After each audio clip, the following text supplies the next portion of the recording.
Hello and welcome to the next video of our channel Practical Hope. In this video we are going to plot Planck's radiation law and compare it with Rayleigh-Jeans and Wien's distribution law. We are also going to plot Wien's law and Stephen's law using Planck's law.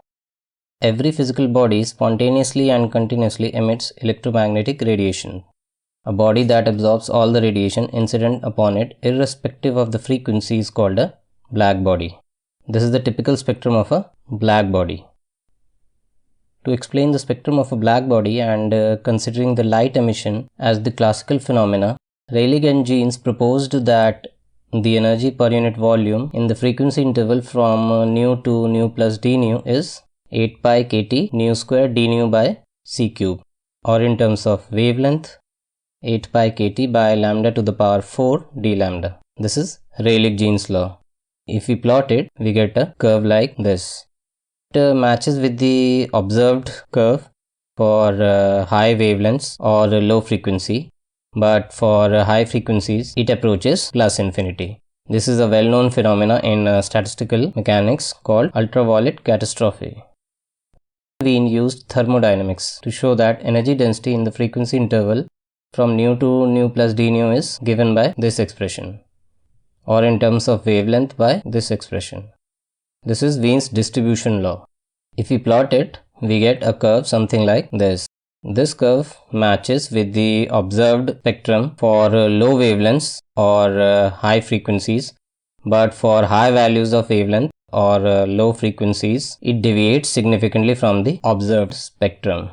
So in 1900, by considering the light emission as a quantum phenomena, Max Planck proposed that the energy per unit volume in the frequency interval from nu to nu plus d nu is given by this expression, or in terms of wavelength by this expression. This is Planck's law. Now it matches very well with the black body spectrum. If we plot Planck's law at different temperatures, we get this. Now suppose we take this maximum point at T equal to 1000 Kelvin and calculate the corresponding wavelength lambda max 1. It is the wavelength at which u lambda is maximum.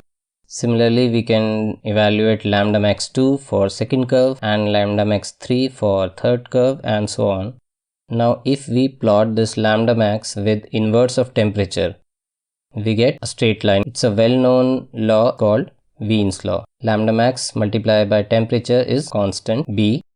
B is the Wien's constant and its value can be evaluated using the slope 2898 micrometer Kelvin.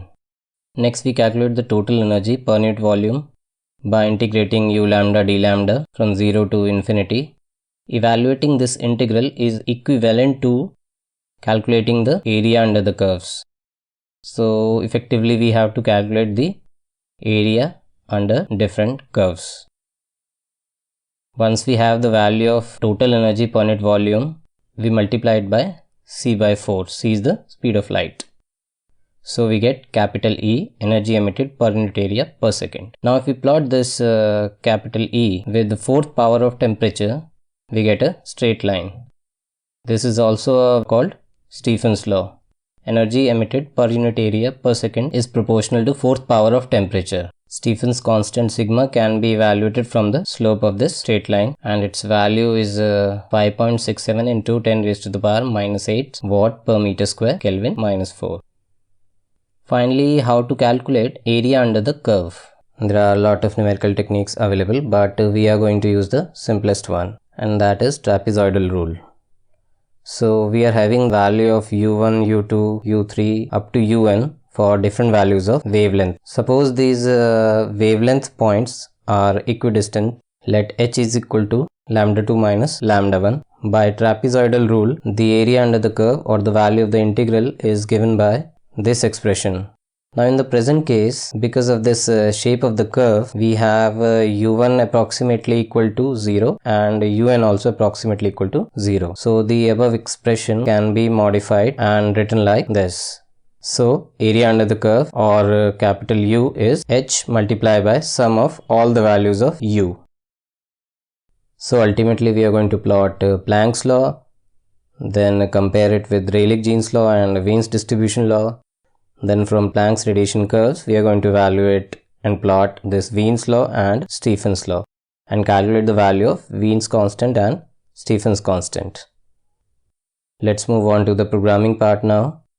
First, give a suitable title: plot radiation laws, Planck, Rayleigh jeans, Wien's distribution, Wien's and Stephen's. CLC is to clear the console. Clear will clear variables in the workspace. CLF will reset graphic window to default values.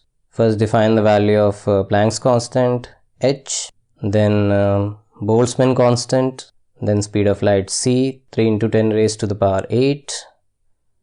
Then we have to define the temperature range in Kelvin. We're going to plot from 500 to 1000 Kelvin in steps of 100 Kelvin. Then we have to define the temperature at which we are going to compare Planck's law with Rayleigh jeans and Wien's distribution law. So this is defined by T0 equal to 1000. T0 should be one of the values of temperature for which we are going to plot the Planck's law. So T0 should be one of the values of capital T vector.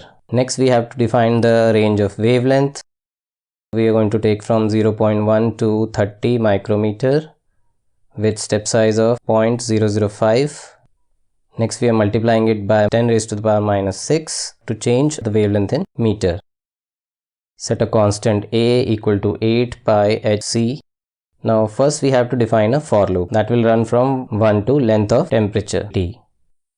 Then we have to define another loop that will run from 1 to length of W. Define the expression for energy density per unit volume using Planck's law. Then we are going to define the expression for energy density using Rayleigh jeans law. And finally for Wien's distribution law.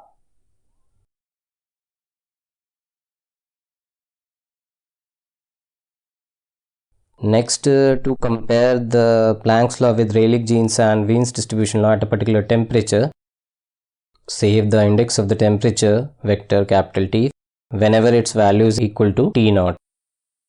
So if Tj is equal to T0, then Q equal to J. Since we have evaluated the energy density using Planck's law, Rayleigh jeans law and Wien's distribution law, we can plot them.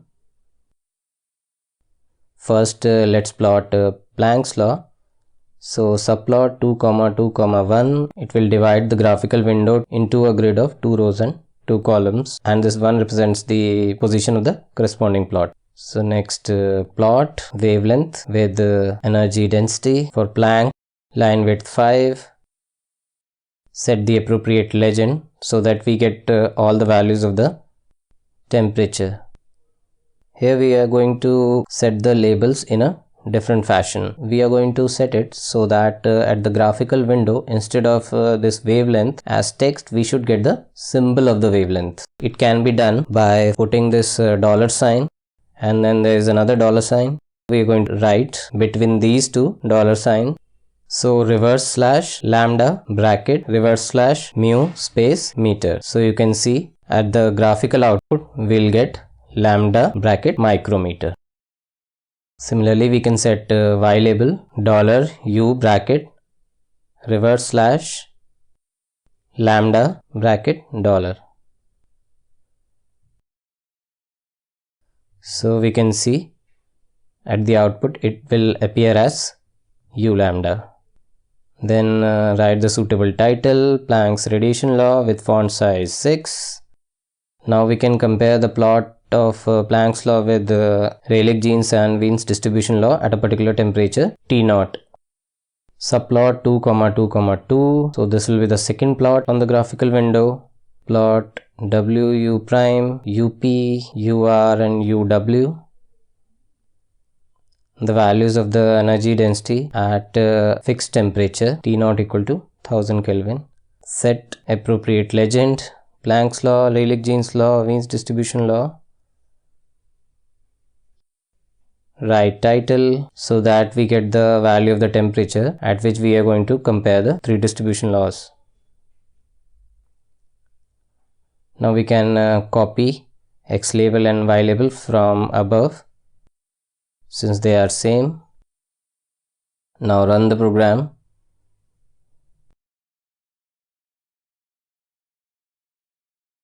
So we have got the Planck radiation law at different temperature, and in the second plot we have to adjust the axis values. Say we set the minimum value of y to 0 and maximum value to say 200, and a minimum value of x 0 and maximum value to say 20. So these are the Planck's radiation curves at different temperatures, and this is the comparison of Planck's law with Rayleigh-Jeans and Wien's distribution law at temperature equal to 1000 Kelvin. Next we have to plot the Wien's law. So we have to find the maximum values of the Planck's curves at different temperatures. So P comma K equal to max. This max function will evaluate the maximum value of the energy density as well as the corresponding index for which the value is maximum. Using this index K, we can save the value of lambda max. Plot Wien's law, subplot 2, 2, 3. The x-axis will be the inverse of temperature. So Ti equal to 1 divided by capital T. Now we can plot maximum values of wavelength lambda max with inverse of temperature Ti. Line width to say 5. Write the suitable title, Wien's law with font size 6. Now write this X label, $, fract 1T. So we'll get at the output 1 by T in fractional form. And this is the unit, Kelvin minus 1, font size 6. Set Y label also. At y-axis we should get lambda max. Now max should be in the lower case, so underscore curly bracket max. Unit is micrometer. So it will appear like this, 1 upon T K inverse, and y-axis is lambda max micrometer.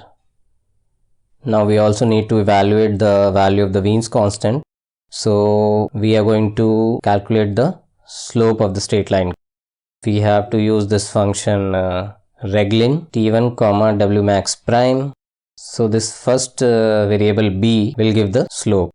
So it will give the value of the Wien's constant. Then display the value of Wien constant is plus string b. Units micrometer Kelvin.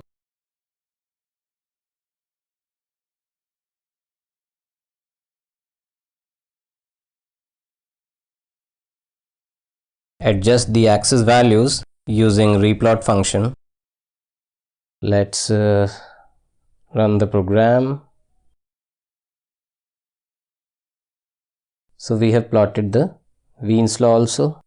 The value of Wien's constant is about 2899 micrometer Kelvin. Finally, we have to plot Stephen's law, for which we need to calculate the area under the Planck's curves. So capital U equal to H. Now H is 0.005 micrometer multiplied by sum of all the values of energy density using Planck's law. Finally, we have to plot Stephen's law. So subplot 2, 2, 4. For Stephen's law, we should have the values of T4, that is 4th power of temperature. So T4 equal to T raised to the power 4.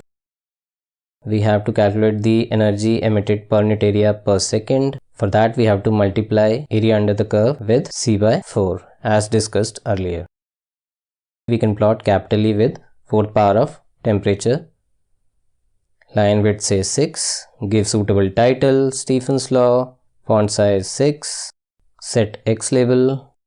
So it will appear as T raised to the power 4 with units Kelvin raised to the power 4. Similarly, set the Y label.